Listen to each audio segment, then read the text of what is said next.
WNOV 860 and W293CX 106.5 Milwaukee.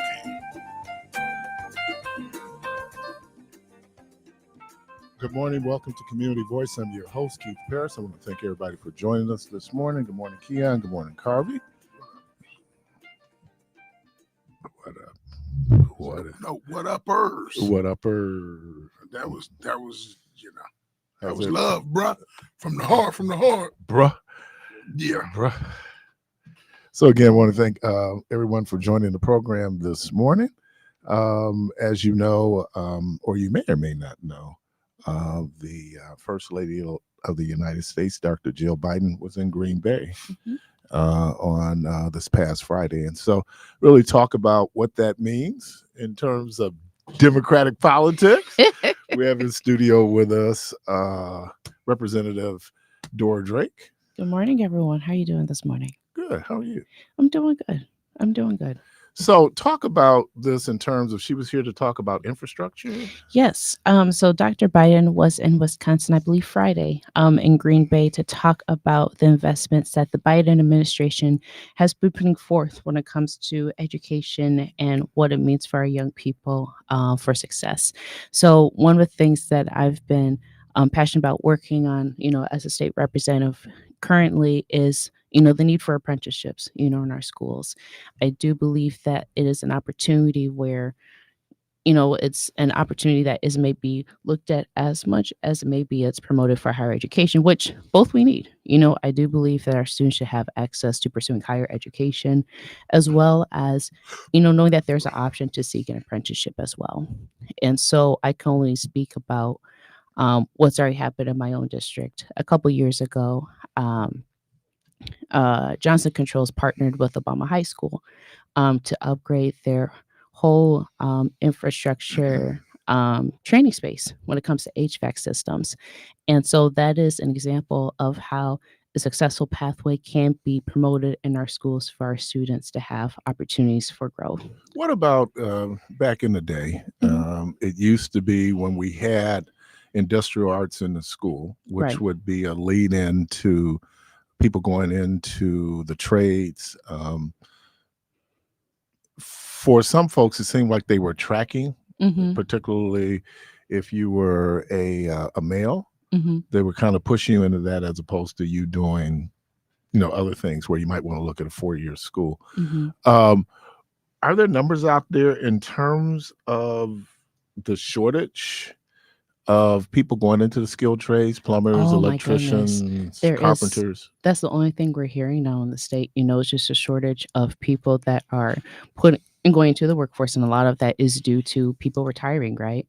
And I think one thing that Dr. Biden done is so well at is she's been a champion for women and girls, especially for advocating access to education, leveling the the playing field for middle class families. And so obviously in the apprenticeships and trades, there's not many women, in the trades and so I know that some of our partners here locally have been trying to work towards that. But with President Biden, I believe they've approved over $136 billion in debt relief for nearly 3.7 million Americans, right? And so, and that's just, when we think about college education, it costs, right? And I'm someone that still paying off my student loans. Were you a beneficiary? Yes, of I this? was. Trying to still, This little piece of socialism. No, I don't think that's socialism. It is. Nah, If you make the argument that, okay, free enterprise is, I make an investment in my college education. This is why you get pushback from folks. I make an investment in my college education. That's going to cost money. It's my responsibility to pay it off. Now, there are people out there, for example, the people who are doing the community teaching corps, who can have a lot of those loans forgiven because they're going to work in the disadvantaged areas, right? But yeah, I mean, it, and I'm not disagreeing with it. Yeah, I paid mine off without the benefit, but trust me, if I had some loans now, I would scurry my little behind down to do it. I know that there's some people, I chose the military. But the question really becomes the cost of a college education. Exactly. And I'm sorry. And here's one of the game changers. When we started allowing banks financial institutions to Mm, be the primary source of student loans. It used to be in the past, you had the defense student loans. They were, very low interest. mhm, The interest didn't start until sometimes you had a grace period, maybe 12 months, 18 months afterwards. right. Now the interest starts as soon as you sign the A- loan paper. and that's I think one of the biggest issues, right? Right. And so, and I've heard that too. I've been out, when the news just came out and the investments that the Biden administration was doing, especially for students or people that have student loans, that they would be seeking to try to provide relief. I have been asked that question and received some pushback on that. What But, do you mean? You say you asked the question. What do you mean? well, no, in terms of just speaking about the need to ensure that, I do believe that there should be student relief debt. And I think that President Biden has done a great job of advocating for those concerns. One thing that, and what I shared with this individual was, if we're serious about making sure that and anyone at any capacity has access to, having a lifestyle where they're not trying to pay off student loans, figure out how to take care of health costs, especially if you're a young family starting off. And at one point, we were pushing, a lot of our students to just fully go to college. I think that there is benefit in making sure that if we can provide some relief in some areas, then it could open up some other opportunities as well. So, and I think too, one thing that I'm really excited that the Biden-Harris administration has done is they secured the largest increase to Pell Grants in a decade. And so when we're talking about, But they were already pretty low. well, they I are, mean, I mean, adjusting for inflation. right, exactly. I could tell you that maybe 70%, maybe 75% Hmm. of my college education Yeah. were grants. And then I had to take out some loans, but very Right. relatively small loans. Now Mhm. people are doing loans.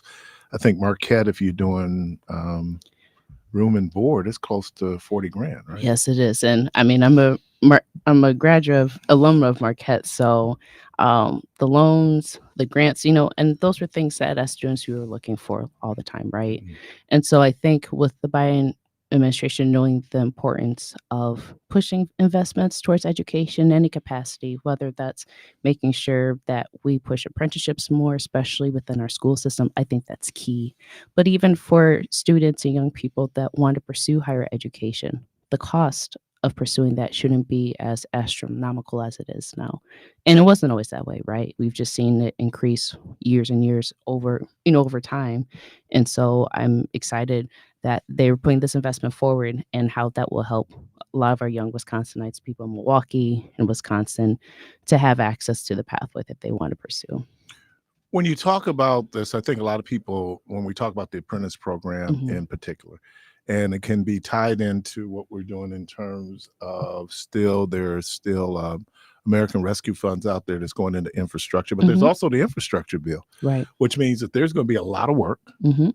for folks, particularly here when we start talking about lead laterals, because that's Yes. part of where So Absolutely. when we talk to it was something I heard Common say, and he's talking about the corner. He said, my generation's not used to a normal 9 to 5. And certainly when you start talking about being in the weather, if you're doing construction Mhm.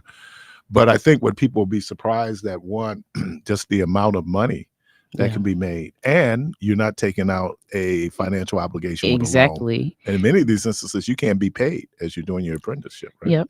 And that's something that I usually joke around when I'm, speaking to individuals about how great apprenticeships are. Cause I make jokes like, I think I went, maybe the different pathway.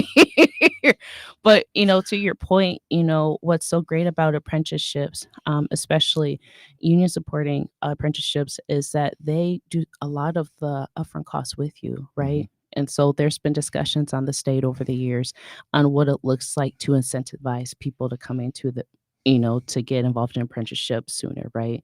They're already looking at, how to have a new funneling of people that are interested, in going to the trades. And there's, like, to your point, there's so much work and opportunity that is coming our way. And that is a huge economic opportunity for young families and young people to get a head start in life without having to take care of the loans that we, talked about earlier.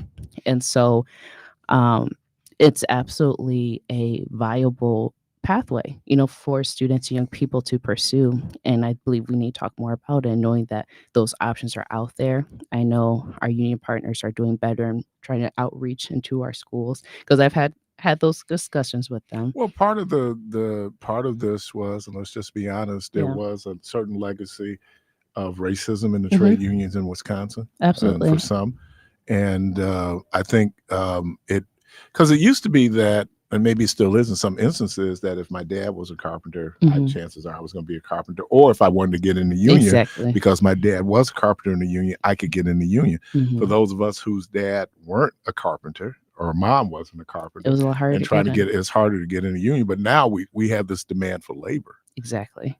And the other piece of it is kind of outside what this is anecdotal and observational, Mhm. is that we have recently arrived immigrants Mhm. who have those skills. Yes. But that is a because they're dynamic. they're Yeah. undocumented, but they have the skills. I'm watching people doing roof repairs. I'm Mhm. watching them build garages.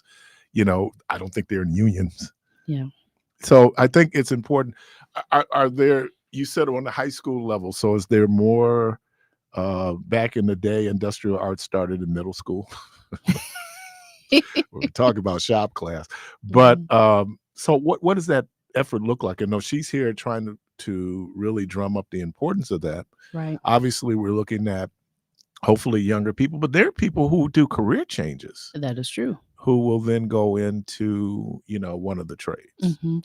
I do know, at least specifically in Wisconsin, DPI awarded $1.5 million dollars as a grant to advance career and technical education across the state, with partners with people within the workforce. And so I believe initiatives like that, it's just one that we have in our own state where they're focusing on what's happening at our high schools, and what does that look like for workforce, right? Whether that is their apprenticeships, whether that, maybe it's something else, but making sure that we have our students, actually ready to start a career, when they actually graduate high school, and not having students and young people say, well, I finished high school and I'm not really sure what my next step is. And that always happens, right? Like life changes. And if you're a young person, who just graduated, the whole world's your oyster, right? And you're just trying to figure out what your next step is.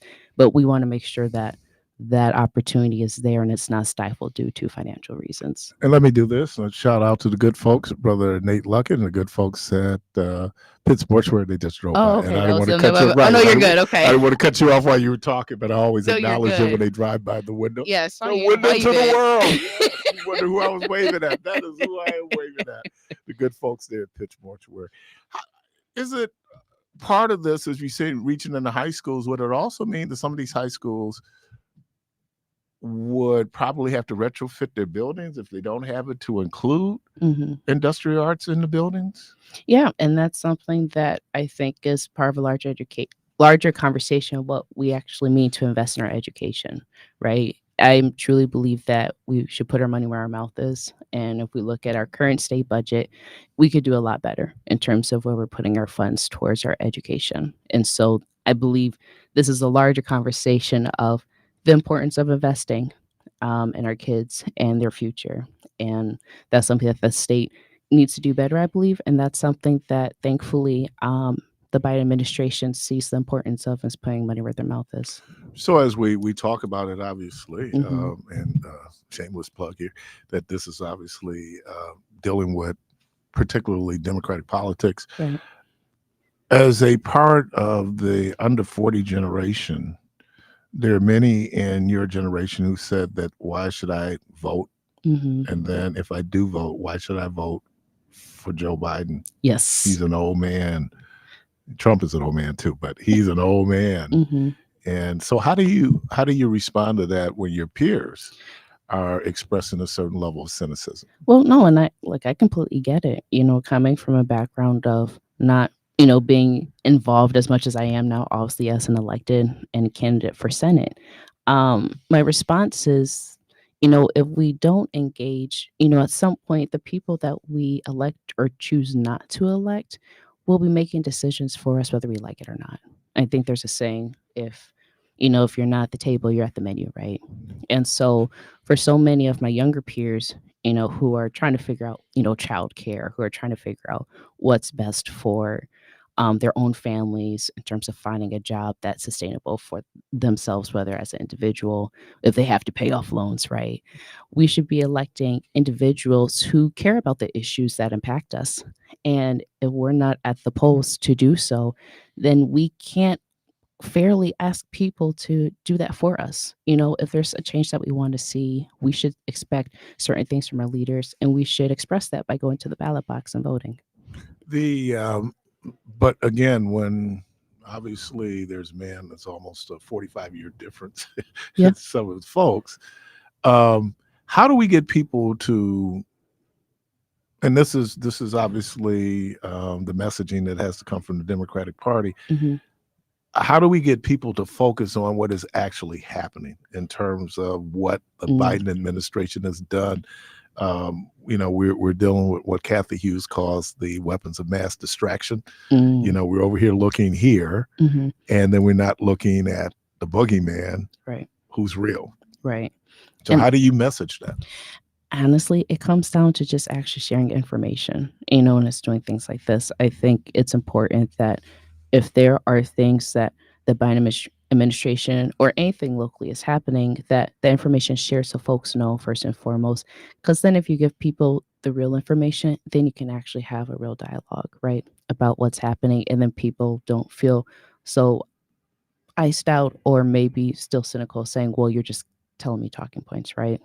And so I believe having the conversations around information, what's actually happening, and I think most importantly, actually listening to what people are saying, what their concerns are. I don't think we do a good enough job of actually hearing what people are saying their frustrations are. And I believe if those things were more in tune, then you can have more fruitful conversations of what you want to see. What about the people just frustrated with politicians, period? You're talking to someone that came from a family that was frustrated with politicians. Is that right? Yeah, I mean, Yeah. just frustrated in general with it's a very I have this conversation every day. Yeah. And what you hear a lot of times is I hear frustration and I hear aspiration. We're frustrated with our situation, but we aspire for a better situation. Absolutely. I don't know sometimes how that's translated. And then you will hear that, the only time that, they come to us is when they want our votes. And that's real. And that's something where I absolutely agree with that, where the conversation just can't happen around election time. It should always be continuous year round after, the election beforehand. Because people sense that, right? And I think people are frustrated with big government, trying to tell folks what to do. But I believe that there are more people that really care about the issues and actually want to hear out what those real frustrations are. So I understand completely. And it comes by just really hearing people out on what their frustrations are and then actually having a dialogue of what that looks like versus. When I was a young man, we would hear the whole generation gap. And that seems such a 60s, early 70s cliche. But it's a big generational gap now. I think with the millennials, they're the biggest now. I believe so. I mean, I am in that gap. So right. I'm the yeah. Yeah. I'm at the end of the boom. So, bye boomers. And hey, millennial. right. But I think that is really me. I haven't, and something I guess I'll have to put my crack research staff on. When I look at the average age of many of our, I'm going to use black because black electeds, many of them are 40, under 40. So is that a generational shift? I believe that is. I think we're seeing a shift in leadership, not just here, but I think just nationwide. And I won't be the spokesperson for all millennials because I don't think that's fair to myself. But one thing that weren't you at the meeting? The annual meeting. Right, weren't you at the annual millennials meeting? For all the millennials. Dora, we need you to speak for us. Well, I'm being reluctant, but I'll do it. I'll Right. do it. But, and all jokes aside, we really do value, what a holistic life looks like, right? Okay. And so when we're talking, so if you talk about, education, workforce, you know, to there's the conversation of, oh, well, if you work this amount of years, you're guaranteed to get like Social Security. We're all saying we're never going to see our Social Security. Hopefully we can fix it before then. But I felt that way too. You eventually, if you get there, I think it's supposed to be there with Al Gore. You got the lockbox, right. which we have to get into. There's no such thing as a Social Security fund. That little bit of trivia. All it is, Social Security is an entitlement, which means the government has to pay it, but they don't have a separate fund. Even though they're taking Social Security taxes out, it goes into the general coffer, and then it is because when I looked at the Social Security and just how the impact of Social Security, you're talking about, and then Title IV in the Social Security Act, which is a whole lot of your Child Protective Services, TANF, all these different things are in Title IV. So, yeah, it'll be there. Right. We don't know what it looks like when it's there. I thought it was who's ever running against Brian Stiles. They're running that commercial where the guy talked about how he had paid into Social Security for 60 years. Yeah. Which is real. I mean, and so now people are very worried. And I know now we haven't heard it since the Bush administration, where there were some Republicans who were really talking about privatizing what would be Social Security. See, and that's part of the concerns that as millennials have, right? Not necessarily just Social Security, but what we want to be able to have a life where we can have the flexibility of not only working, providing for ourselves or loved ones, but also enjoying the things that life shouldn't be all work. And so that's where I think collectively we want to see, right? And so a lot of us do have college debt. A lot of us, weren't actually told or maybe led astray when it came to different interest loans that or loans and not knowing the whole interest piece, going to that. And that actually reminds me, the Biden-Harris administration actually finalized new rules to protect borrowers from career programs that leave graduates with unaffordable debts or insufficient earnings. Trump University? No, not Trump University. Biden. No, but remember that was the whole issue with Trump University. There was these for-profit schools. Yes, right. Exactly. And then they fold, and people were sitting there holding these student loans, and they didn't even get the education they took the loan out for. Exactly. And so because there weren't protections currently, I'm glad that the Biden-Harris administration are taking steps, right? So those are some of the things that I believe, not just younger families, but I think every Wisconsinite and every family would benefit from. And so it's important that we continue these conversations to actually discuss what they're actually doing, what that actually means for our community, and how to move forward.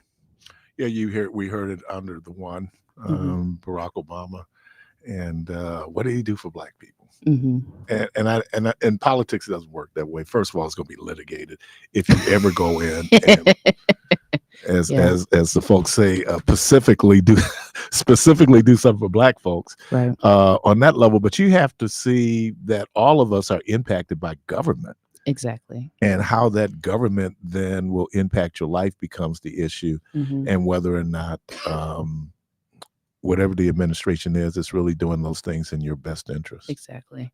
And because of some of the things, again, that the Biden-Harris administration is doing, and because we know Dr. Biden, she's a teacher, so she knows the importance of education.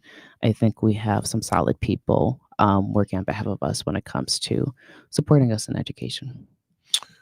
State Representative Dora Drake, she's on to talk about the recent visit of First Lady of the United States, FLATUS, Dr. Jill Biden, and just in terms of talking about the importance of apprenticeship, education, and certainly voter involvement. Yes, absolutely. So please, this is an issue where people shouldn't sit on the sidelines. People should know what's happening and actually get involved. And you get involved by showing up at the ballot box and casting your vote in. Appreciate you. Appreciate you guys. State Representative Dora Drake, we're going to take a break and we'll be right back.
Where's DJ? Where's DJ? That's right. That was, I just wanted him to smile. I know he's smiling. I I know know he's listening. He's smiling. Hey, it was a long weekend, man. I guess, man. Oh, man. Speaking of weekends, I'm waiting on our guests. Speaking of weekends, though, man, what an incredible weekend. Again, I had been talking about, wow, I can't believe I'm this old, but thank you, Jesus. You said what? Thank you, Black Jesus. Did you say you was what? Oh, this old. I thought you said sober. No, this old. Turn the mic up so I can hear you properly. There you go. Yeah. And so this year marks the 50th anniversary of Dominican winning its first state boys basketball championship. The coach of that team wrote a book, and so we've been talking, and I think I'm going to have him in March when we get close to high school March Madness, really talk about that and the experience. The amazing thing is, just to give you a little backstory on this, I tell the story that you didn't go to Dominican for athletics. I'll say it again. You didn't go to Dominican for athletics because we did not have the strongest athletic teams. And so it was a very interesting year because the first winning season our football had, our first non-losing season, they finished 500, was that same year, class 73-74. So, and I guess they still do it. Everybody goes to the regionals, right? And so I think we went into the regionals with a 9-11 record, and then went on a run. 1, 2, 3, 4. Won 6 straight. We lost the last game of the season, won 6 straight. The 6th game was the state championship. We beat Racine St. Catherine's, which was 24-0, 25-0. And we beat them. The same year, though, and I think one of the better, the greatest, I think in my estimation, humble estimation, the greatest Lincoln basketball teams were the teams back with, and there were some great teams, Sherrod and Fred Brown, those guys back in the mid-'60s. That was I still believe that's probably the greatest basketball team in the history of Wisconsin. I just my little humble opinion. But that year, 1974, 3 teams from the city, I forgot all about that, from the city conference made the state tournament that year: Madison, North, and Lincoln. And Lincoln and North ended up playing in the semifinal game, right? A lot of people thought that was going to be the championship team. They were 2 of the best teams in the state. They go up against a team from Superior who had never seen Black people in person until they go to the state tournament. And Superior, who was 22-3, ended up beating Lincoln, which was 25-0. And so it was these 2 schools that were underdogs. It's rare to see that happen in one year. Then we had private schools. That's why I'm differentiating now. Everybody now is part of the WIAA, but back then we were part of WISA, the Wisconsin Independent Scholastic Athletic Association. And so we play. And look, I wish I could say that this was God, but the reason why I am hesitant to say that this was God was that St. Catherine's was also a Catholic school. So these are 2 Catholic schools. I don't know if God take sides, when it comes to sporting events. There are some people out there who believe that. I don't. But so in that instance, it wasn't that. It really was a question of matchups, right?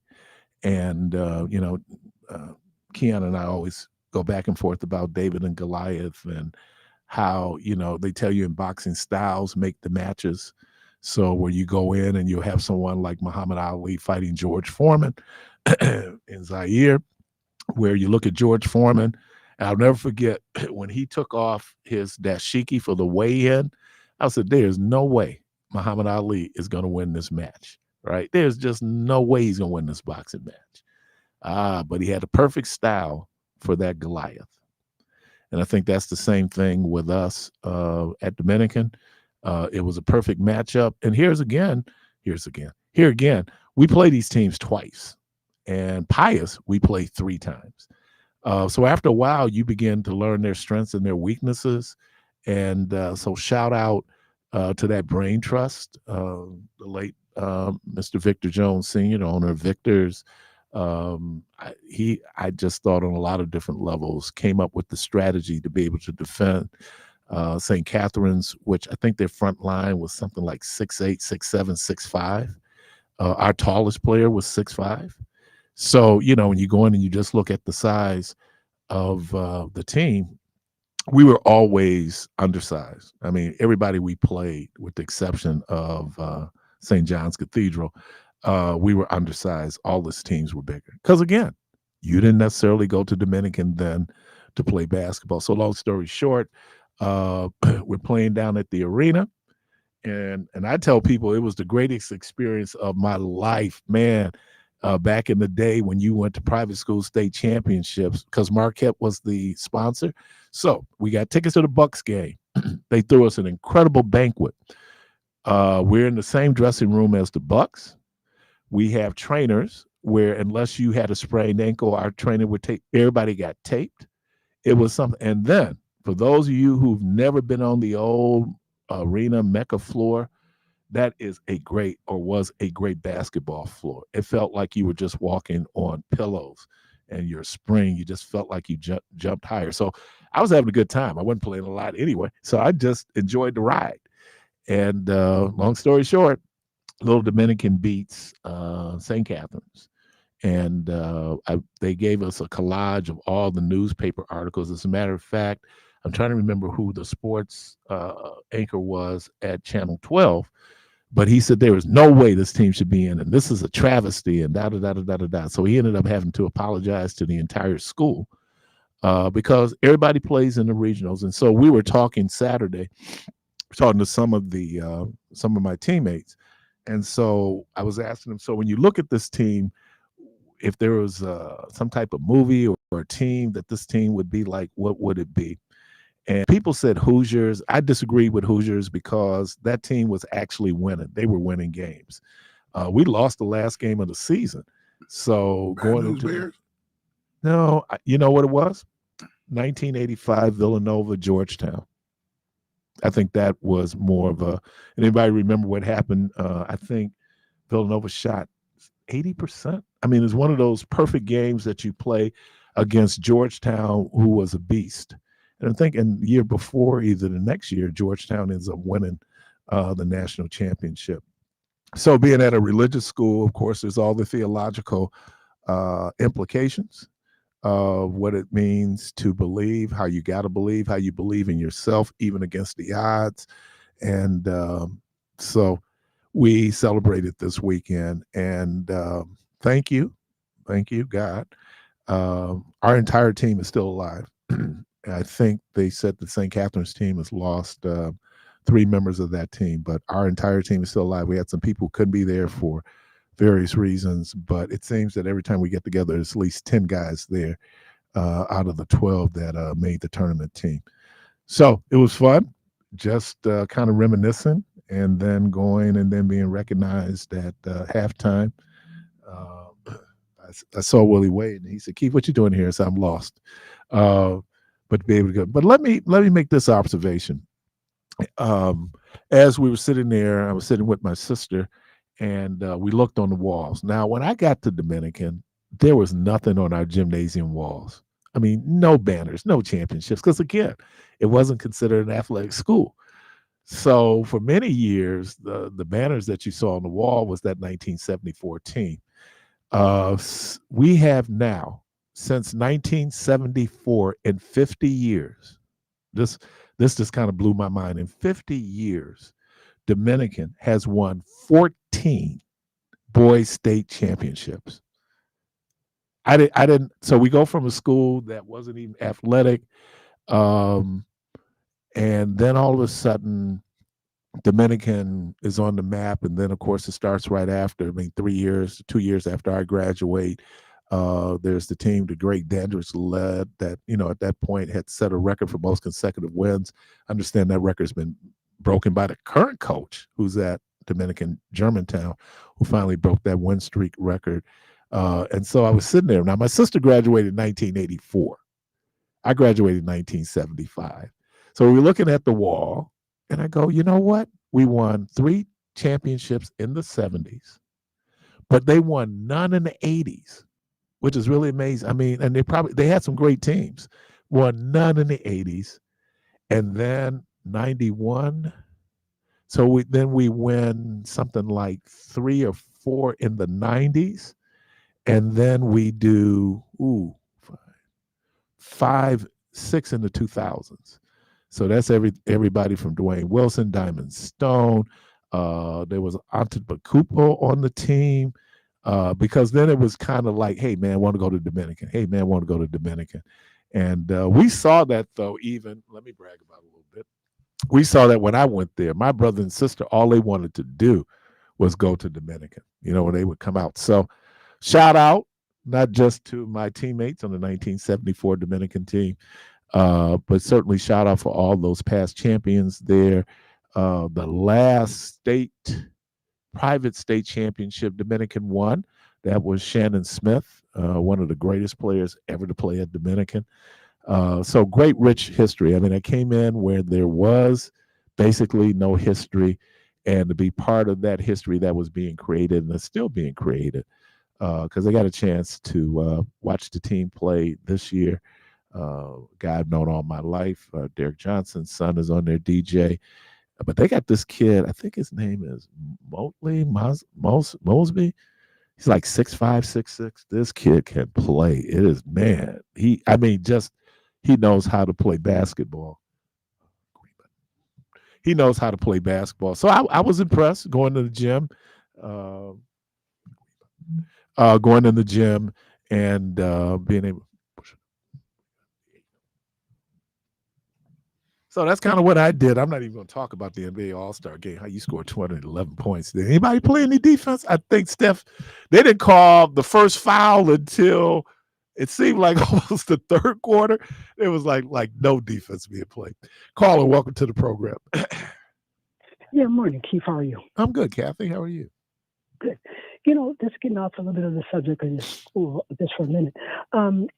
I was looking something up I heard on the news. The governor wants to give the surplus money, all of it, to the daycares. Now, I'm not trying to comment that daycares should give any money. People should maybe economically manage their lifestyle a little bit better, pay for a portion of that daycare, not the state. But I like to get a portion of that back. And one of the legislators said that if they gave each person who paid into taxes, you get about $900 and some dollars, almost $1,000 back. Singular family would get like almost $1,900 back. I like a portion of that money, and if it's half of that, $500 coming back to me. I don't care what service they put it into, but surplus money and taxpayers, they should be able to split that up, not just give it to one entity. But I would like some of that back. Gas is going up. Utility bills, they keep letting we energy raise their prices up. Property taxes are going up. We got to pay a lot more money into different things, taxes an extra 2%. I need that money to pay some of my personal bills and other people too. I'm not just speaking for myself. So I'm just asking people to call the governor's office and say, hey, that money some of that need to be sent back to us taxpayers. Why give it to all one entity? I'm not interested in how the entity is going to benefit from it. I pay taxes. I want some of that money too, back to me. And then maybe people can help pay into the daycare services that they need or don't need, or how you want to put this money out there. There's a lot of places for that money to go, but I believe that the taxpayers, if the taxpayers that don't want the money, send a letter out to them. Would you like this check? And then let them keep it or donate it. But at least a portion of that should go back to us taxpayers for the surplus of the money. Because the stimulus money for the city went to everything else but the people. Even the community that need more stuff going on. There's different things, housing, redevelopment. For personally, give it to the people. Let them use their own personal money for what they want to use it for. Like that. But they put that out there. If you look it up, the surplus money, what are they doing with it? And you can look on, and there's a proposal that Tony Ebert give it all, $375 million, a billion to the daycares. I've earned some money myself. Why can't I have a portion of that back? $375 million to daycare. Look it up. Look up what they suggest you doing. If somebody Yeah, looks it because up, I'm thinking the TANF daycare is like 125, 150 million. So that's more than they would be putting in for TANF. Well, they would get a portion of it. But they're saying they're going to spread it out. So that's what he suggested. But if you look up, when I said, look at what does the governor suggest doing to the stimulus money, it said daycares, whether it helps them out all the way or not, they're going to still be back in the same boat again. But I think the way they help that out, because I'm not trying to talk about daycares. I'm not interested. I'm interested in what other causes people want the money for too. So I don't have 20 kids in daycare. The state's paying for each one of them separately. You need to help pitch in for some of that out of your own paycheck yourself. But that's not my topic. Is that I like to have some of that back. I don't care how they spend it, but can I, as a taxpayer who earn and work for some of that, can I get a portion of that back? If somebody wants all the money to go to a certain entity alone and nothing else, that's fine. But I'm sure a lot of people are would like to have some of that money go to them too. I mean, that's not really fair. They give it all to one entity. You don't get to decide that, because I'll decide that you don't stay in office, and I'm not going to vote you out of office because you're not running the next term anyway. I can guarantee that. I'm saying that I'll try to recall them. I'll make out, even if it don't work, I'm just saying don't give all that money to one entity alone. That need to be divided between the taxpayer and the people. Let me decide where I want it to go. I'm not being funny. All the stimulus money went somewhere else for the city. Okay, they gave it to one or two entities, but I think that surplus money should be going back to the taxpayer. If they don't want it back, then that's fine. But I don't think no one's going to send a check back. You don't have to send it back. Send them a letter out there, ask, would you like this money? Or this is where we're going to put it at. If you want to take it, sign and say, yes, I want my money back. I think that should be spread out among people, not given to just one entity. And I'm not interested in what the entity needs and how we're going to do this. Because I can tell you, if you want to give it to one entity, you need to teach people more economics on how to manage themselves better, because everybody shouldn't have to be paying for daycare services. Because the only reason I'm saying daycare, because they said that's where they want to put it. If they was going to put it on highways and freeways, I would have a problem with that too. I just pulled it up. I don't see where it's daycare. They said they were going to increase the state's child care tax credit, but I don't see where it was $375 million. The biggest I'll cut. send it to you. The biggest I'll cut. send it to you. Okay, but the Because it biggest said cut that. that I It said see that. here is that they have the GOP.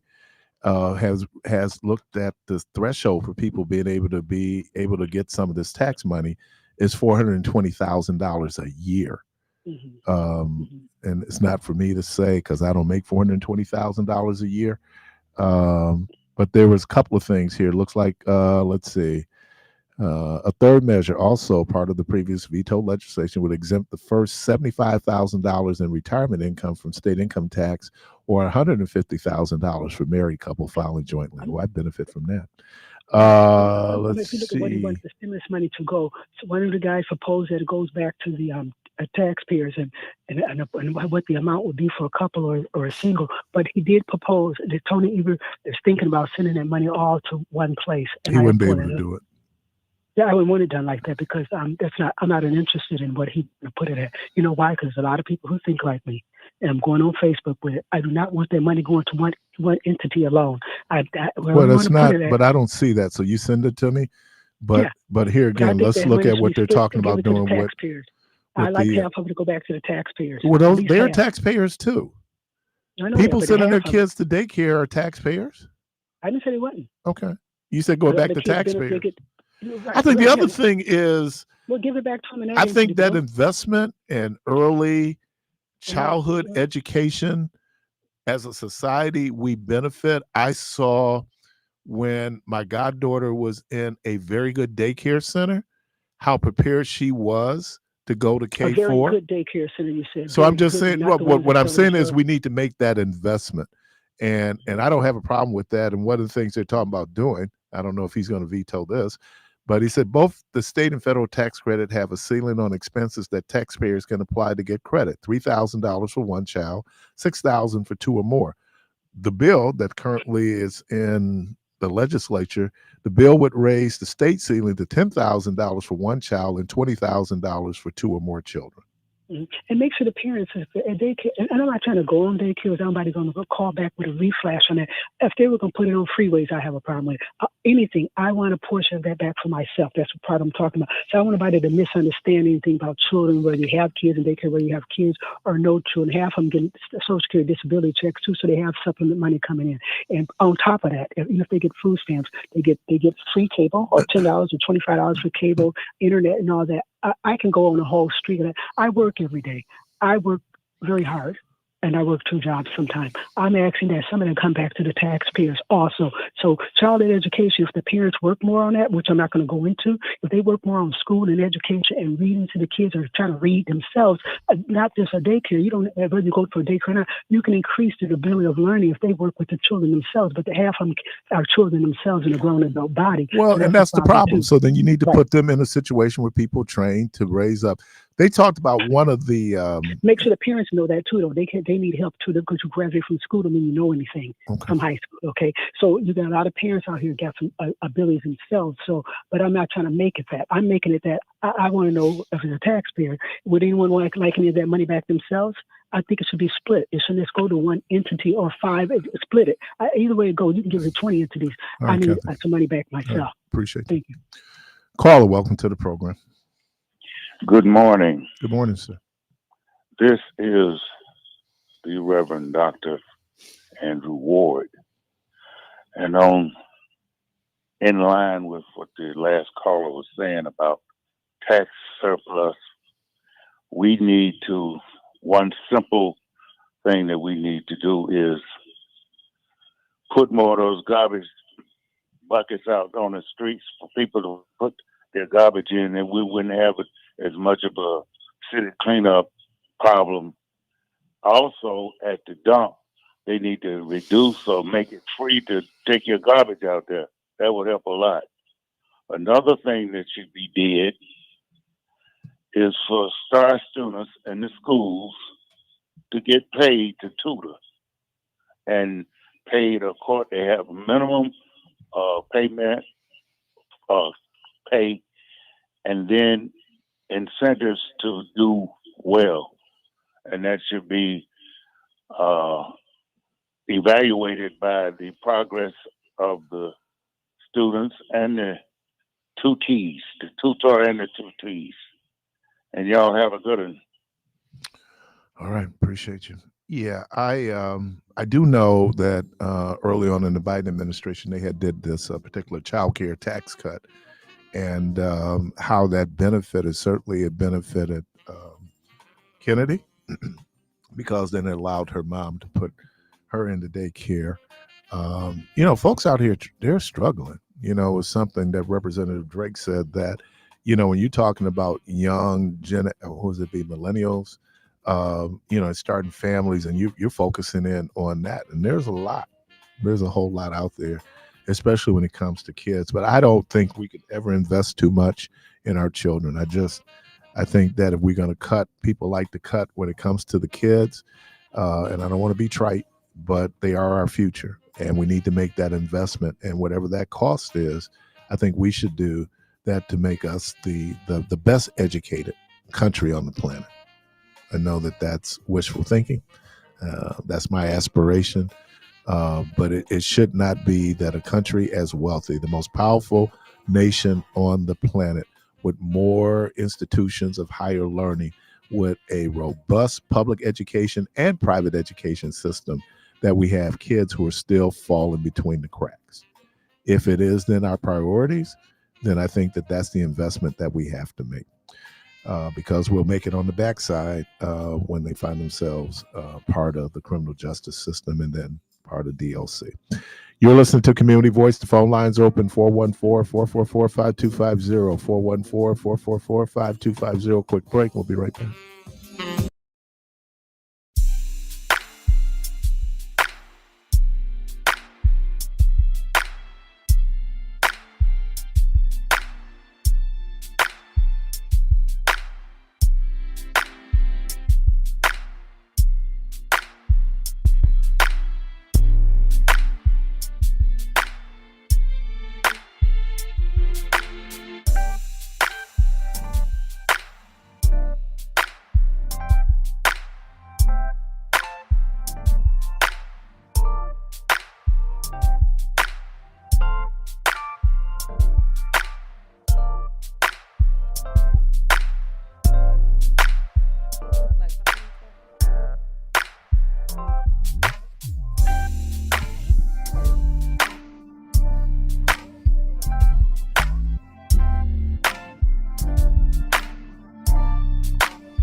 There's a leak in this old building, Bishop Neil Robeson, and my soul has got to move. Don't you miss it. Call the New Pitts Mortuary 414-447-6000. It's going down at the Soul Stirring Gospel Easter Bash. Oh, I gotta stop right there, Brian. Back in time, my feet got light. I feel myself flying right about now. Come on now, you don't want to miss it. Be right here in the house. It's going down. Come on now, Tiffany.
All right, welcome back to Community Voice. And again, let me call him Greg Grabby. Let me do this because, again, I was kind of talking about someone off the air. They put together the state championship, back to that, the state championship brain trust they call coaches. And so let me shout out these coaches. Coach Miller, who was the football coach who knew absolutely nothing about basketball, but he was our strength and conditioning coach. We had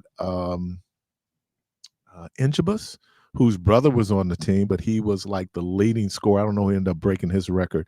For many years, he was the leading scorer at Dominican. He was one of the assistant coaches. And then people who've ever been to RC's, Water Street Brewery, the old Shank Hall.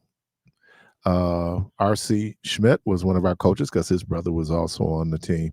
And then, of course, Victor Jones Sr., who has passed. I think he passed last year, who was the owner of Victor's. So that was our brain trust going into. I'll never forget, Mr. Jones had these silver dollars, and he was using the silver dollars to draw up the play. It was one of those fascinating things to watch.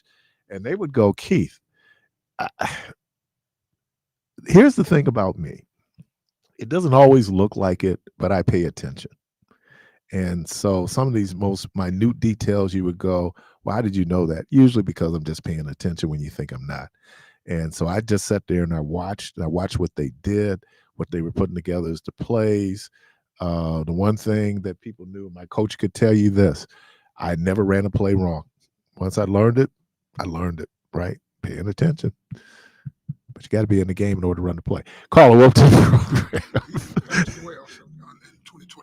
2021. Yeah, I know Ali had told me that it had been a couple of years. Okay. Carla. And I see that is what we Good morning. What? Good morning. We put that on our plate. Even if we don't have to, we do. Good morning. We will. Yeah. Good morning. Yellow. And he got it. And Good morning. Yellow. Hello. Caroline. Sunshine. It's mighty good to see you. On. Bright sunshine. Man, I went to see somebody asked, did you all talk about Everett Crowcroft making this transition? Yeah, when he passed. Yeah. I think his homegoing was last week. Yeah. He's down in Vegas. Well, him and his wife. Oh yeah, Everett, my man Everett. Yeah. Oh my God, that's my man. He sure did. They just haven't. He passed a few weeks ago. Didn't I think it was last week. They had his service either this week or last week. He passed a few weeks ago. Yeah, down in Vegas. He did a courageous fight with cancer. Yeah. But anybody know that was part of the reason I know because of the air quality he was moving. Everybody knew Nooney. Yeah, good athlete. He was small, but he's a good athlete. And then many years he was a fireman, and I know he's really involved with the black firemen in Milwaukee Fire Department.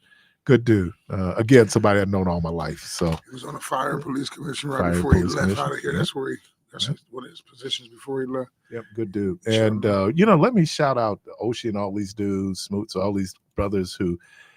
They did a very good job of when guys coming in, mentoring the younger brothers who were coming in. And so shout out to them, man, that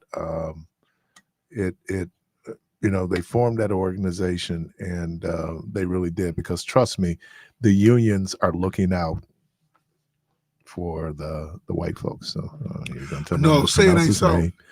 Yeah, his funeral was Friday. You say the unions were white folks. I pretty much heard that the unions were created for white folks. They were by white folks because they, and it made sense the way I heard it. Was that after slavery they weren't doing a whole lot of work, so they have a whole lot of skills. They had to protect themselves because all the labor force were enslaved. I saw. I don't know if everybody remember the movie 10,000 Men called George, talking about the Pullman. Yeah. And who played what's his name? That's a good question. That movie's so what was old. His name? He was part of the March on Washington. Come on. The plan with A. Philip Randolph. A. Philip Randolph. Yeah. So I watched this thing on Pullman, and I realized that Pullman, there's a part of Chicago that's Pullman. George Pullman was the owner of the Pullman Street. Huh? Pullman Porter Company. Yep. And what happened was there was a strike of Pullman. Pullman was basically a company town right outside of Chicago where they built the train cars for Pullman's railroads. And it was rare that Black people could even work in their factories there in Pullman. They also, so where you found the majority of Black people were the porters, right, on the trains. And so there was 10,000 of them. And so because George Pullman was the name, they were called George. So all those guys who were porters were called George, that right? was crazy. Instead of boy, they called him George. So my first experience with that was I.C. Davis in Roots. He played he may play A. Philip Randolph. Okay. Or whatever. He was the Pullman porter that on the train. And you gotta and for a lot of people, and this wasn't so they have a strike at Pullman. This wasn't the porters. The porters then under A. Philip Randolph, and there's another guy. Why I can't pull this dude's name now. They pulled together the Pullman, and long story short, they formed this union. And A. Philip Randolph then became one of the most powerful union leaders in the country, just through his work through the Pullman, the Pullman porters, and what they did. But it was fascinating to see that originally it was the Europeans who had gone on strike, had labor issues with the Pullman company. They ran a company town. You lived in company housing, just like sharecropping. You know, you do credit, and so by the time you, they showed a check that this guy got. He got 12 cents. He had a 12-cent check because after the company took everything, his housing, his food, all those things he got a 12-cent check. Then they went up and cut pay because Pullman was trying to make money. So now he cuts in half. They're already at a level. So they have a strike, bring in strike breakers. Pullman wins. But as an undercurrent to this, you have the porters, the Black folks, organizing, who would then go in to make changes in terms of their working conditions as Pullman porter. But here's the interesting thing about this. Many of our middle-class Black folks are descendants of Pullmans, of Pullman porters, right? Their fathers did this. Malcolm X was a Pullman porter. I mean, it was, relatively speaking, one of those things, kind of like us going into government later on in life, is one of those things that guys could do. And they relatively speaking, and I say relatively speaking, they made a good living. Their kids were able to interview some of the descendants of Pullman porters and to see how well they've done with their life, because it was kind of an entree into the Black middle class. And look, there's a difference between the white middle class and the Black middle class, but certainly during those times, during the 20s, 30s, and then the 40s. No, I was just looking at, I.C. Davis played Dad Jones, so he was symbolic of A. Philip Randolph. He was a porter that was organizing on the trains when, so I'm assuming that was the gentleman played. The brother's name was Mr. Webster. That was the other leader. Who wrote Ruth? Alex Haley. Alex Haley's father. He's supposed to be Alex Haley's father. Grandfather was on the porter. And that wasn't surprising. That would be surprising. Yeah. So yeah. And Andre Braugher, who just passed away, who played A. Philip Randolph in 10,000 Men Named George. And I don't know if anybody's watching MLK/X on Hulu.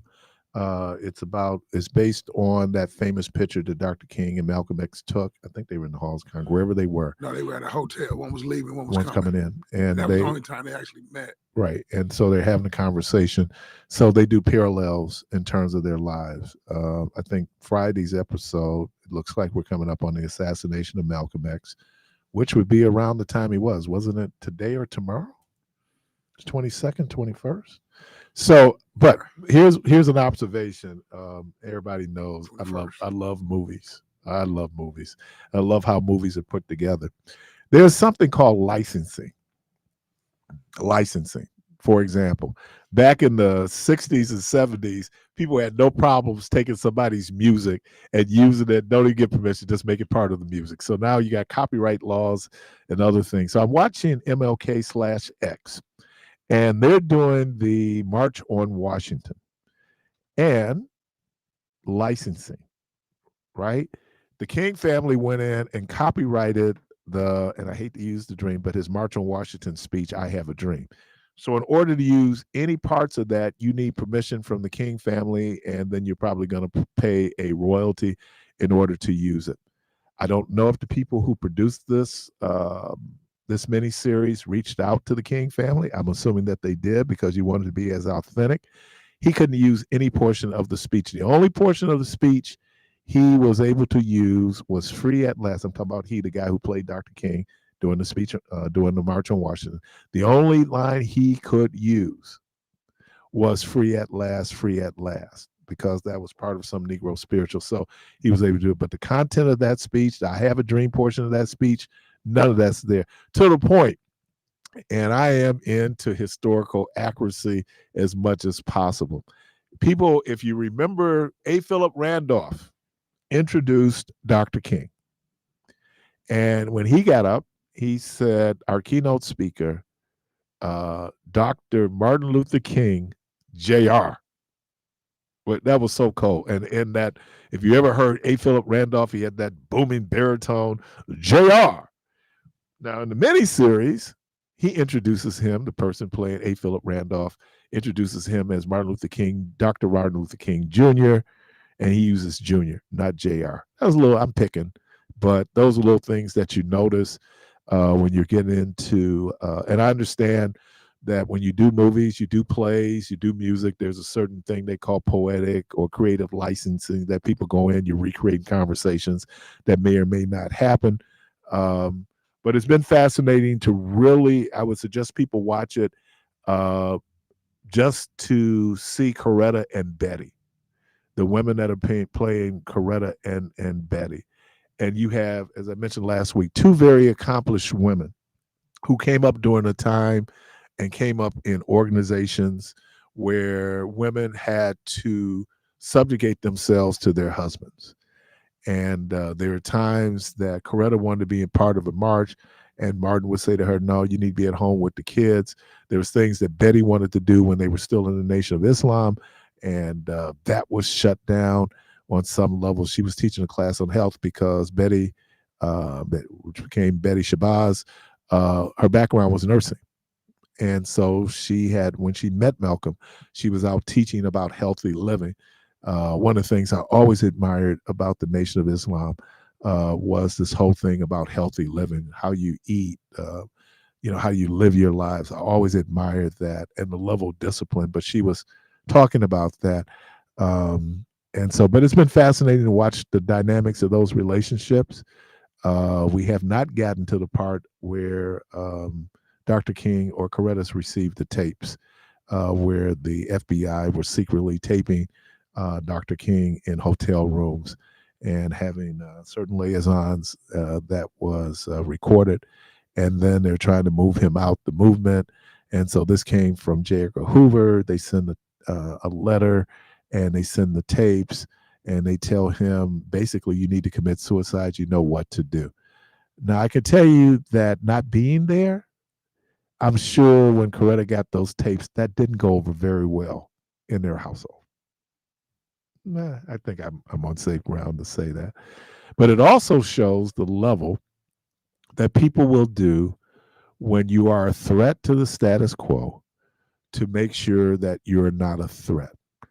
If they can't buy you off, right, then they will go in and then they will try to destroy your credibility. I've been watching, Oppenheimer is a great movie. I don't know if people have seen it. It's a great movie. And the whole issue when Robert Oppenheimer came out against proliferation of nuclear weapons, he wanted to give the Soviets information. By this time, they'd already spied and stole it. They also had their German scientists that they got out at the end of the war or during the war to go to Russia to help them build missiles. So they had nuclear capability. They had it there. America beat them to the punch.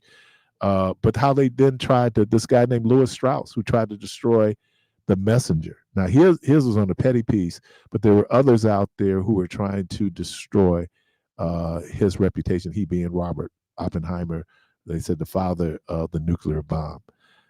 We see this happening now with Fannie Willis.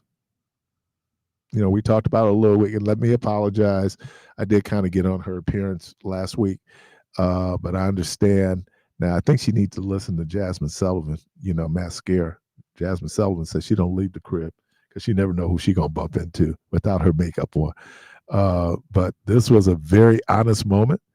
Again, I think that sometimes in our anger, we might serve ourselves a little bit better, maybe to calm down. But it was something, and then to sit there and listen to her, I just had all kind of respect for her intellect and her insight. And she comes by it honestly because her father was a former Black Panther who was an attorney. And again, let me pronounce her name, Fannie Willis. Though they were wearing her out on Twitter. Oh, they were wearing her out on Twitter. And she had a lot of support on Twitter. So let's just be fair here. But man, and when people go after you, they really go after you, man. Caller, welcome to the program. Good morning to you, Mr. Parris. Assalamu alaikum to you. Thank you for taking my call. Yes, sir. Happy Savior's Day. I was listening to your dispensation of information or dissemination, whichever word may be applicable. But I wanted to provide a correction. In the Nation of Islam, we are taught, or you are taught as an individual, when you make a statement, it is to be right and exact. And if you do make a mistake, you are to provide a correction. And this is not for me to correct you. But regarding your information about our beloved sister, Betty Shabazz, may Allah be pleased with her, and Malcolm X. I wanted to let you know or inform you of this, or I don't know if you were knowledgeable of this, but Betty Shabazz was never a member of the Nation of Islam. And that is primarily all I called about, because that's an inactuality. It's a misstatement. She was never part of the Nation of Islam. And so if you know about more of that story, she was never MGT, I should say. That's the best way to say it. She was not MGT. So thank you for taking She was a member of the Nation. He met her when they were in the Nation. That's documented in his autobiography, is documented. So she was. Now, whether she was MGT, I don't know. I do know that that's where he met her, in the Nation of Islam. Well, we meet a lot of people who come out, but that doesn't mean that they are totally involved or engulfed in the intricacies concerning the being a member of the Nation of Islam. So, I mean, there's a lot of things that can be said about that. But to my understanding, and if I am misstating something, I know I will get a call. So I'm speaking what I was informed of. To my knowledge, Betty Shabazz was never a member of the Nation of Islam. I think when you look at it again, I should not use a. Thank you so much. I appreciate you. I should not use a made-for-television movie. When we can talk about it, but the historical accuracy sometimes, again, because of creative licensing that people do. But my understanding was she was in the Nation when they met. Okay. I think she soured on the Nation before he did, in terms of what she was seeing. But again, and I do have, and so as soon as I get home, I do, because it's one of the books I pulled out for Black History Month. I do have Alex Haley's autobiography, Malcolm X, and we refer to that. I also have Manny Marable's, and in both those instances, as I remember it, they met in the Nation. You're listening to Community Voice. We're going to take a break. We'll be right back.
Welcome back to Community Voice. The phone line's open 414-444-5250.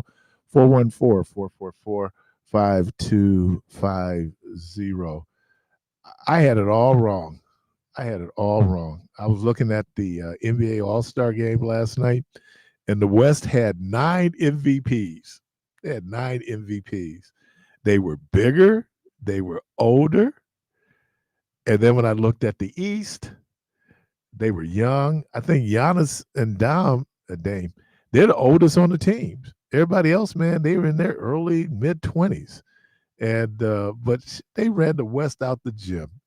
Oh my God. They when Halliburton hit his first 5 threes, I was like, okay, this is gonna be interesting. Now I know that there's some purists out there. I just saw they had a NBA All-Star game that finished 111-110. They scored over 200 points last night. There was no defense being played. Like I said, I don't think they called a foul until late in the second quarter, because it's an exhibition game, and like you was hearing Kenny Smith and others saying, you don't want to get hurt playing in an exhibition game. And so you could just see, and then I think the athletes are mindful of other athletes out there. It's an exhibition game, right? You're out there for the fun of it. Is this the second year in a row that a non-descendant of African slaves won the slam dunk contest? Yeah. This kid, I can't think of his name. Yeah, he was, I don't know if it was the dunk that got him over, because, again, I was at a different function. It just happened to be on TV. But, yeah, I think that this is the second, this second white dude, I don't know, who won the slam dunk contest. So I don't know what to think about that. Damian Lillard won the 3-point shooting contest too. He walked away with a whole lot of trophies this weekend. Hopefully that's going to translate into his game once he gets back here. But when he shot that one shot, man, at the peak of the star, I think they measured it as like 50-some feet, and it was nothing but bottom of the net. Yep. NBA All-Star Game slam dunk. Who won the slam dunk? Again, the phone line's open 414. And I guess the purists are now jumping in.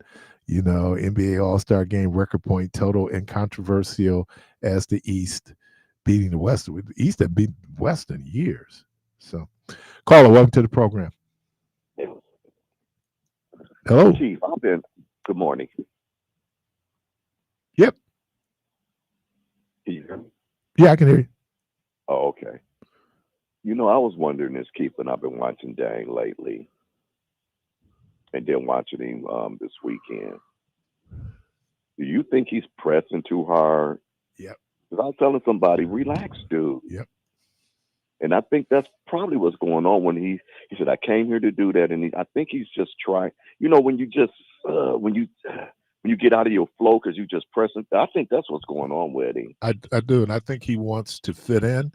And I think he really wants to win a championship. But yeah, you're right. You could just see when he, like last night, he was unfettered, man. He didn't feel any pressure. Just let's let it fly. Having fun and just, yeah. Maybe that's what Doc needs to tell him. Hey, dude, relax. You relax, dude. Right. And it ain't like he still has some help. So it ain't like his lean years in Portland. He really does have some help. I think, they just have to be able to gel. But I agree with that's a great observation because, yeah. Oh, congratulations, man. I was trying to get that in on Friday. That's why I really called you on Friday, was to say congratulations. But we got caught up on that Duncan Robinson stuff again.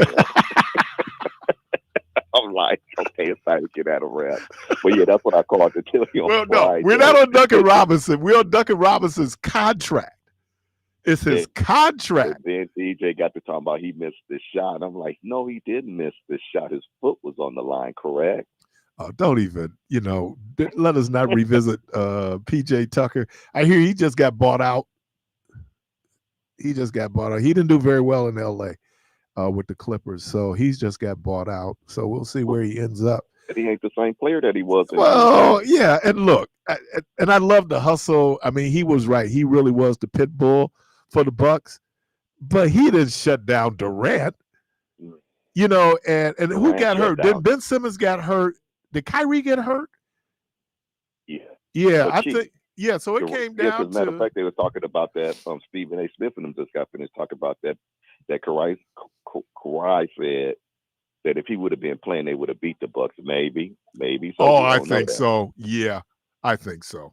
Oh yeah. So, but that's the way it is. Look at the year that Giannis got hurt. That year that Giannis and them lost, if Giannis would have been there, that year would have been ours. You who knows, Keith? And you know what's crazy about that year? Giannis did get hurt in 21. Remember, he got hurt in the Atlanta series. And he was supposed to be done. You know, that was it. We were just going like, okay, well, we can beat Atlanta, but after this, we're in trouble. Well, he came back for the next series and played incredible basketball. I mean, that championship run was really Giannis.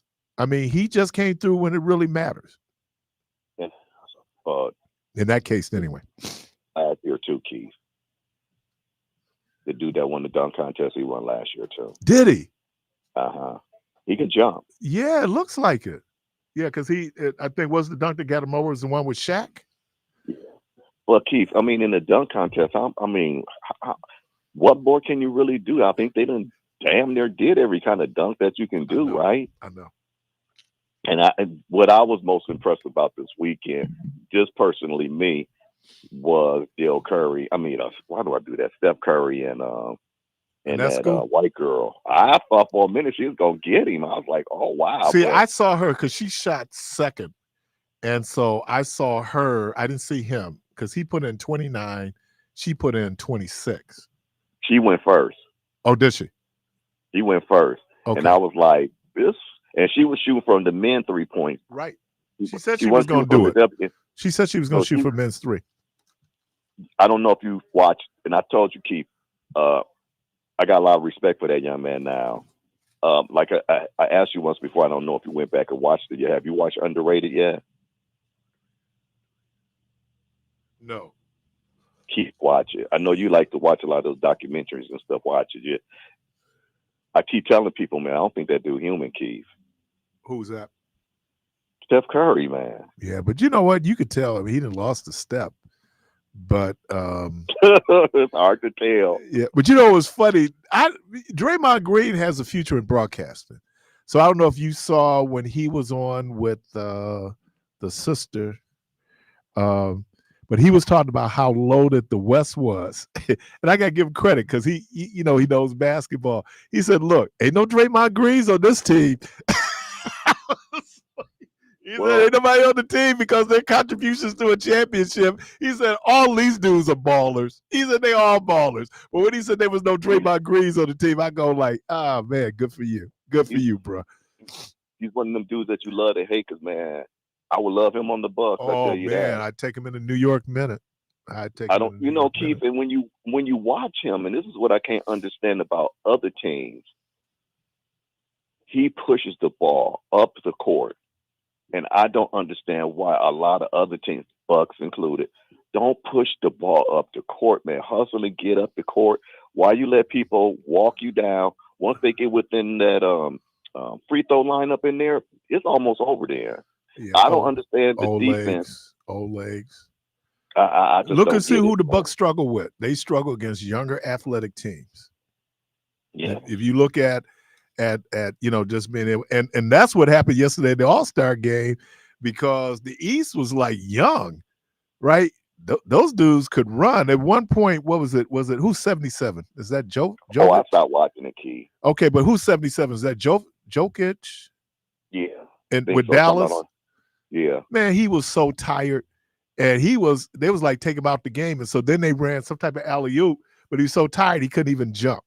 These kids, man, they had boundless energy. They just running, man. When I woke up this morning, I saw the score, but I stopped watching it because, we can't have it all. Maybe they could put a little bit more effort, but like you said, nobody wants to get hurt doing that. It's an exhibition game, man. Right. Then people are like, oh, they ain't playing no defense. Let one of them get hurt, and everybody gonna be screaming bloody murder. Oh, Paul George, when he got hurt in the tryouts, remember he got hurt in tryouts for the U.S. basketball team? That's one of the side things to say that you can get hurt. The fact that he came back from that injury and made an All-Star, he's been made up because he made the All-Star team. And the thing I just want to close with, I do like the MLK, the Genius with Malcolm X, and I do like it. I've been watching it. Yeah, it's good. How much of it is true? I think I've learned some things that I didn't learn, and I've been looking it up and stuff like that. But I think it's worthwhile watching. Oh, that's just my. It's excellent. I was pleasantly surprised. First of all, the acting is very good. And again, like I said, some of the licensing things where you couldn't get Dr. King's speeches because the family.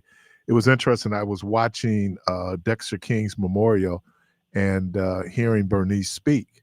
And, there was issues in that family because Dexter, and I knew it was Dexter used to come here back in the day, DJ down at Marquette. I knew it was Dexter. Anyway, he was trying to say, look, we need to go in, like I think it was his Bible, Dr. King's Bible. And he was going like, we need to get paid for this. Mm-hmm. And so the speeches, the whole thing. So now there's the papers that are at Boston University. I don't think they have any control over because he donated them, but there's still some. And his most iconic speech now, I think the family's gone in and copyrighted. So when people, if you saw the movie Selma, and Keon always, we go back and forth doing this particular portion of Dr. King's speech. How long? Not long. That was at the end of the Selma to Montgomery march. In the movie Selma, they couldn't use any of that speech. So they had to write a speech that sounded like something Dr. King would say. All right, I'm going to let you go. I appreciate you, man. Have you watched Gospel yet? Have you watched the Gospel yet? Oh, man, yeah. I watched it twice. Last night I watched the whole contemporary piece with, Shirley Caesar. Yes. Yeah. I love Skip. Skip normally be doing that. Man, and the people that he brought in and these scholars. And again, if you went to Parkman in the first installment, you will see Dr. Evelyn Hickenbottom. I can never pronounce her last name. Hickenbottom. I think that's it. But she was our teacher at Parkman, and she teaches now at Harvard. So I kind of caught it the tail end yesterday, but I got it recorded, so I'm gonna go back and watch. You'll see a very fair-skinned woman. But those of us who remember her at Parkman, then she was Miss Barnett. Yep. I got to watch that. I got to watch the beginning of it because, like I said, we caught the tail end of it. So I got to go back because I went to Parkman too. Right. So, yeah, she was my. I appreciate you, man. She was my health teacher. She's apple a day teacher. Did you bring her apples? No, man. But she was in that class. I think I had her for health, and then I had her for something else. And I don't know if we talked about health. All we talked about was blackness. And her father was a professor at Howard University with Carter G. Woodson, which is something that, and again, this is anecdotal, but I think statistically can be bared out. It makes a difference if your mom and daddy is a school teacher. I think, wow. And what I mean by it makes a difference in terms of where academically, because they're trained in pedagogy in terms of how children learn, and they will put their kids in academically the best position for them to succeed academically. When you hear people, we talk about Dr. Myers, right? Dr. Myers is a great example of that, where you go into the family business. But I kind of notice that in terms of what they get at home, the discipline that they have at home, where they are in terms of they're probably a grade, 2 grades advanced when they go into certain situations because their parents are teachers and their parents understand how to teach children to learn. And then they enforce that discipline at the house. So that was like an observation I'd made in terms of my friends who I know whose parents are teachers. It makes a difference, obviously, because they're in the home and they're teaching. So, I'm glad. Again, I would recommend people certainly watch that. Have you seen American Fiction yet? Oh, yeah, that was the first movie I went to see by myself. Okay.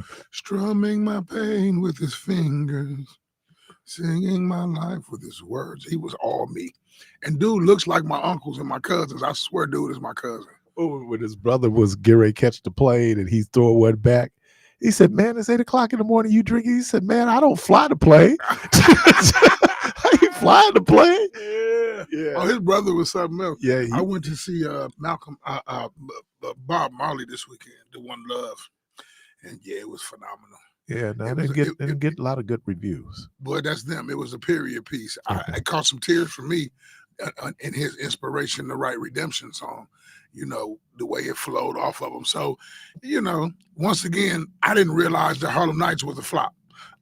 Because it's a cult classic. Right. Just like Book of Clarence. Now, I got black reviews from people who I told to go see the Book of Clarence. Okay. And they like, dude, that movie was awesome. I wasn't going to see it because of the reviews. Right. Every now and then you have a movie, in spite of what the critics say, in spite of the box office, becomes a classic. Let me give you one that most of y'all probably don't even know, but it's one of my favorite cult classic movies. The Original Stepfather. The Original Stepfather with Terry O'Quinn, who... that one was, I ended up getting that back when me and Keon was talking about this, back when you still could get DVDs. Yeah. And I went to Blockbuster, you know, you'd be on the Tuesday, you go and you look and you go, oh, let me get this. The Stepfather, man, is just, and it's a cult. It's one of those things like Reservoir Dogs, which is another one where, you know, it really has its own cult following. Right. And Stuck in the middle with you. Yeah. So there's certain movies they might not do well at the box office, but by word of mouth, I give you great. And they didn't do a lot of marketing until Black Panther was really word of mouth. But then you got to think about it. And then they did some marketing, but it was more people talking about, man, you need to go see this movie. And then there was Carvey who came in and talked about seeing it, and I saw the Bob Marley movie. Bob Marley, okay. The One Love. So I saw that too. So it could have been everything. It could have been, because when I started, I thought about Courtney Francois, who had called and was like, I know nothing about Bob. I still don't know nothing. So it was one of those. Also, you had to, because it's a period movie. It's from the period. It's the beginning scenes is him going to the concert right before he got shot, before that peace concert, all the way to pretty much his death. So it's that the later half of his life when he really took on. And a lot of people don't know that he was biracial. Yeah, and then that one too, like we knew that, but that was so vague, right? In the depths of it. But I saw a documentary where it said it was very difficult for him because it's tough in America to be biracial, but they said in Jamaica it is really tough to be biracial. It showed that also, but it was so vague. But you can tell how they tried to represent it. That it was a major piece, because there was some controversy about who his actual father was. I guess his father was this dude who was Scottish and had some pet. But yeah, I didn't realize that he was biracial. Yeah. But if you also and it colors, it tackles the colorage thing, him being so light and Rita being so dark. As kids, that's what bonded them, kind of, sort of. But to Kari's point, if you are a Bob fan already, and you're hip to what's going on, it showed you kind of wonder what kind of person Bob Marley was outside of the videos you see. Mm-hmm. It shows the depths in the background of his personality. Like, whoa, this cat was really like and he was down. He was down for uplift and liberation. And so I think, hopefully, I know that sometimes we seem to stop at the Caribbean, but I also believe that those folks who are in the Caribbean, particularly, are part of our diaspora. Yeah. And so we should be inclusive. And then when you look in America, the number of people who come from the West Indies, when you look at Colin Powell, Eric Holder, their families are these folks came from heavy D. I was especially in that New York and Boston area. A lot of I trip off of Bohemians in Cicely Tyson, Sidney Poitier, Harry Belafonte. Harry Belafonte. What's my other guy named? Biggie Smalls. Christopher Wallace. No, not Christopher Wallace. The actor who played the original Smalls. But his mother is I think Caribbean. Yeah, but I'm talking about the actor that played in Let's Do It, a Piece of the Action. Uptown Saturday Night. He played the father in Coming to America, the girl's father. James Earl Jones? No, the one who was barking and jumping. John Amos. No. Played the girl's father. Not that girl's father, the one of the African princess he left. The Bohemian actor, Calvin Lockhart. Okay. Oh, that's right. Yeah, that was in the second one, right? No, that was the first one. No, the second. No, the one that was barking that Eddie Murphy left and came to America. That Calvin Lockhart was her daddy? Was her dad. Wow. Yeah. He was sitting there. He didn't say much. Okay. But yeah, I didn't realize it was like a bohemian movement. Like West Indian, Bohemian. Oh, they came here, and then when you look Took at over. why Patrick Ewing, his family is West Indian, but they were attracted to America because of the education. That's why you see there's a huge. I was watching this piece on the busing issue back in the 70s in Boston, and Reverend Rivers was saying that, you know, the problem here in Boston is that it's hard for Black folks to get together because they want to know what island you come from. Right. And so he was just talking about the rivalries that they have there, Bahamians, Jamaicans, Antiguans, all these folks coming in. And even though they all look alike, and even though they all are descendants of enslaved Africans, but guess what? Guess what though? Their island rivalries are so much bigger. Guess what though? That's not just them. That's period. That's us. The people don't understand because you don't do world history. It's always been the island against the island. Right. Mississippi versus Alabama. The Danes versus the brought Christianity out. But you know, it's interesting. I thought about, you know, you've talked about this. The reason why Europeans have dominated the world, and I heard this, navies. Oh yeah. The Chinese did everything in Asia, but that was all on land. They didn't have a navy. Right.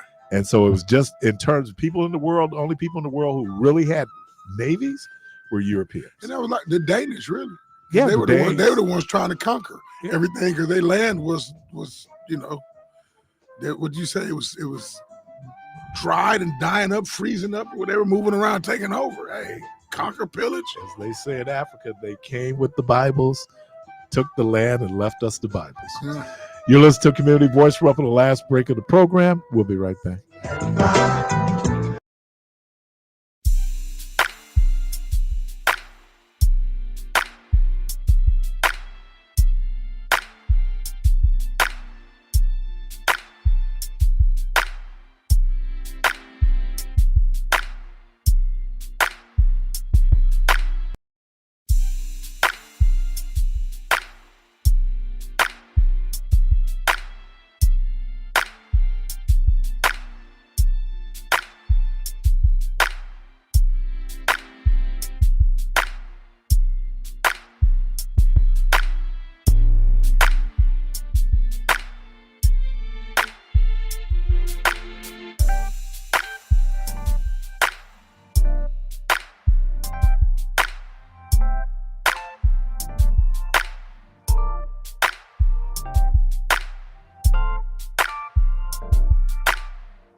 Welcome back to Community Voices. We wrap up. I need to get downtown for the what is it? The Urban League luncheon that they're having downtown. Wow, man. Okay, caller, welcome to the program. Good morning. Good morning. Oh, we ain't losing. Doc always got one. Good morning. Dr. Ward. All right. Mm-hmm. Yeah. You ever seen Office Space? You will love Office Space. I'm going to tell you why. Because their entire soundtrack is the Ghetto Boys. Oh, God. You going to love it. You got to, man, it is. I wonder. Great to be a gangster. You know, wait a minute, though. Man. I wonder about some of this stuff. Like, did you see that last Elvis movie that they just put out? Oh, that's good. Not only is it good, but I said black folks did that movie all the way through. And that's why they didn't pump it, too, because it told some real that dude looked like Elvis. In the ghetto for real? Yeah, I mean, He hung out good. Elvis. Oh, yeah. It was the truth. I mean, it was like black folks wrote their version of the story from their eyes. Yeah, black churches. That's where he got a lot of it. He loved going out on Beale Street. Whenever he got stressed out, guess where he went? And there's a store. If you go to Memphis, and this guy, he has two stores, but he sells like Elvis stuff because he sold Elvis his clothes. Well, he was I'll never go into that store. He was selling Elvis stuff before it was Elvis stuff. Before it was Elvis stuff. Let me thank State Representative Dora Drake. Let me thank Keon Jackson Malone. Young Carvey, thank you, sir. Good Lord, willing, Creek don't rise. Hope to talk to everybody tomorrow. And as always, go from this place in peace. Oh Lord, grant us